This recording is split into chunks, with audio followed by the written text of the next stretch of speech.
Don Alexander Vuksanovic, muy buenos días. Hola, muy buenos días. Muchas gracias por estar con nosotros a esta hora de la mañana. Recordemos que la semana pasada el Tribunal Internacional de Justicia de la ONU ha avalado la independencia kosovar. Para el presidente del organismo internacional, Hisashi Ouada, el Estado balcánico no ha violado ninguna ley de derecho internacional en su declaración de independencia y se encuentra en el marco de toda legalidad. ¿Usted qué opina de estas declaraciones y de esa decisión fundamentalmente del Tribunal Internacional de Justicia de la ONU, señor Vuksanovic? Bueno, yo antes que nada aconsejaría una lectura detenida y detallada del fallo de la Corte Internacional de Justicia, porque únicamente ha señalado que el procedimiento se encuentra dentro del marco internacional. No obstante, los magistrados del organismo han rechazado entrar en la discusión de si existe o no el derecho de los albaneses de Kosovo a declarar su independencia, con lo cual lectura es aconsejable e imprescindible para entender el fallo. Evidentemente este fallo es un grave contratiempo para Serbia y sus intentos de resolver de forma dialogada el conflicto de Kosovo, pero tampoco avala completamente la decisión de albaneses de proclamar la independencia, porque quiero decir otra vez, repetir que es importante, magistrados no han entrado en la discusión de si existe o no el derecho de los albaneses a declarar su independencia. Ellos simplemente han dicho que el procedimiento que los albaneses han aplicado se encuentra dentro del marco internacional. Uh-huh. Bueno, esta determinación del Tribunal Internacional de Justicia de la ONU, ¿con qué grado de intensidad ha caído en el seno de la población serbia? Pues evidentemente es una decisión inesperada, una decisión muy dura que supone un grave contratiempo para la política serbia, y a partir de ahora muchos países que todavía no han reconocido el Kosovo se encontrarán bajo una presión todavía más fuerte para hacer este reconocimiento. Todo esto no facilitaría de ninguna manera la solución del problema. Ya veremos cómo se desarrollarán las cosas. Evidentemente en este momento la pelota está en el tejado de la Asamblea General de Naciones Unidas, que este otoño tiene, a la petición de Serbia, tiene que sacar una resolución sobre el conflicto de Kosovo. Estamos dialogando con Alexander Vuksanovic, periodista, director del semanario Serbio. Señor Vuksanovic, ¿qué le parece la decisión de España de abstenerse en el reconocimiento de Kosovo? Bueno, me parece una decisión sabia, lógica, porque antes que nada hay que recalcar que Corte Internacional de Justicia emite opiniones o dictámenes consultativos y no vinculantes, con lo cual España, por boca de su vicepresidenta, ha dicho que no lo va a reconocer. Lo mismo han dicho otros 4 países de la Unión Europea que todavía no reconocen Kosovo. Lo mismo ha dicho Serbia, lo mismo ha dicho China, India, Brasil, otros muchos países en el mundo, porque hay que recordar que 192 países componen las Naciones Unidas y solamente 69 han reconocido la independencia de Kosovo, con lo cual yo creo que muchos países, a pesar de encontrarse bajo una presión, no lo van a reconocer. Evidentemente va a haber nuevos reconocimientos, pero creo que países importantes que no lo han reconocido continuarán no reconociendo, entre ellos España. Uh-huh. Me imagino que usted conoce bien el conflicto que hay aquí, que dimana de esas pretensiones soberanistas de catalanes y algunos vascos, ¿no? Sí, bueno, vivo muchos años aquí, conozco hasta un cierto punto la realidad española. ¿Hasta qué punto puede incidir esta decisión del Tribunal Internacional en las pretensiones de los nacionalistas catalanes y vascos? Bueno, hay que ser realista. El caso de Kosovo no es ningún caso sui generis. Entonces, si a un pueblo, en este caso albanés de Kosovo, se les otorga un derecho, no sé por qué este mismo derecho no se podría otorgar a algún otro pueblo en algún punto de la planeta.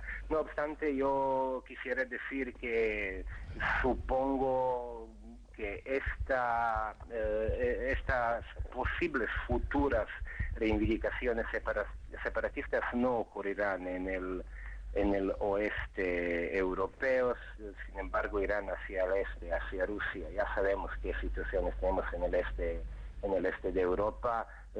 Si se legaliza definitivamente la secesión por motivos étnicos en Kosovo, entonces esto nos obligaría a una mayor fragmentación de los estados que componían la antigua Unión Soviética, como por ejemplo Osetia del Sur y Abjasia en Georgia, la Franja Moldava de Transnistria, que está poblada por los rusos y está pegada a Ucrania.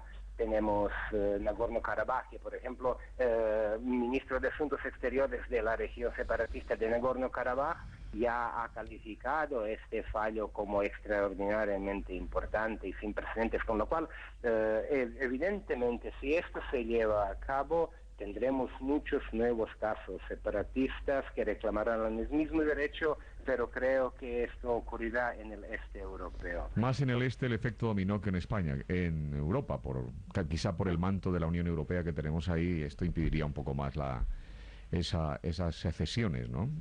Evidentemente, porque esto en Europa funcionará de otra manera, no creo que llegue a llevarse a cabo, aunque teóricamente es posible.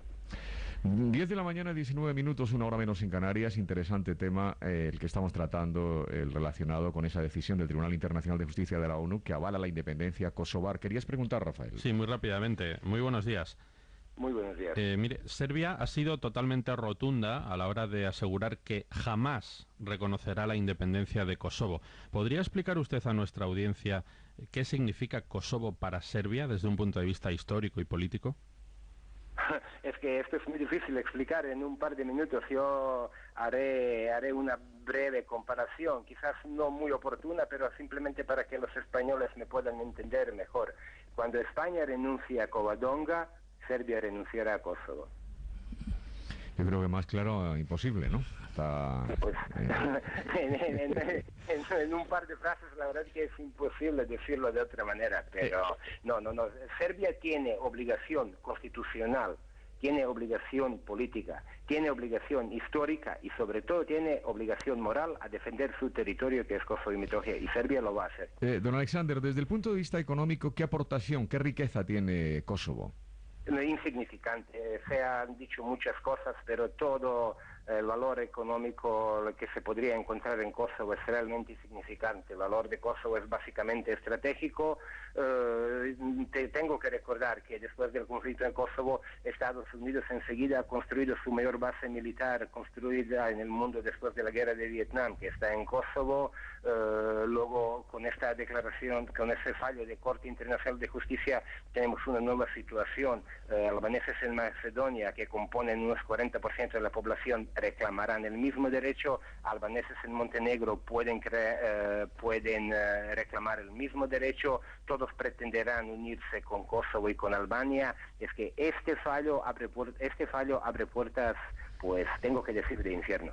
¿Cuántos kilómetros cuadrados aproximadamente tiene la región kosovar? ¿Cómo es de grande?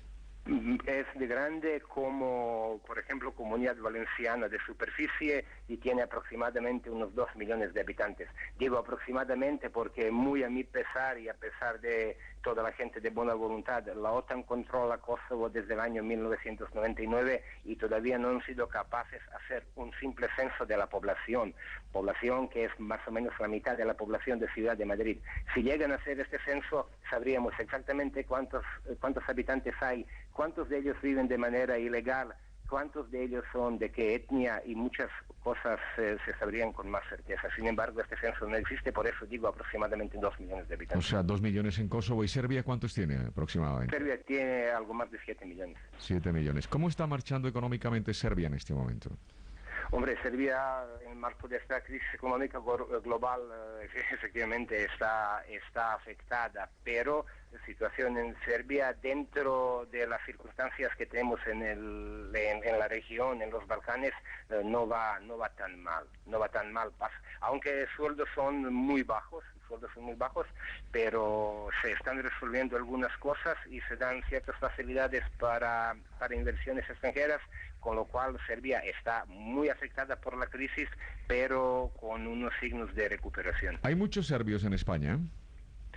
No lo sé, yo... El serbio más famoso que conocemos ya sabemos cuál es, ¿no? Aparte de usted, el famoso Radomir Antić, ¿no? Sí, efectivamente, hay muchos deportistas nuestros y, vamos, gente gente vinculada al mundo del deporte que vive aquí, pero hay serbios en España. Yo me atrevería a decir, hombre, que estamos hablando no de miles, sino de decenas de miles. Maribel, ¿querías intervenir en este interesante diálogo en el que estamos aprendiendo mucho con nuestro compañero, el director del semanario serbio, Aleksandar Vuksanović? Efectivamente, y yo le quería decir, yo estoy totalmente de acuerdo con usted en que Serbia debe de defender su territorio y totalmente de acuerdo. Ahora, lo que no estoy de acuerdo es en comparar Covadonga, entiendo su postura, pero Covadonga con lo que está ocurriendo con Kosovo. Covadonga es la propia esencia de España, y yo creo que la historia de Kosovo respecto con Serbia es distinta de los problemas que tenemos aquí de separatismo, por desgracia. Creo que es distinta por historia. Yo le quería preguntar, el futuro inmediato, ¿cuál puede ser? ¿Puede ser un conflicto bélico?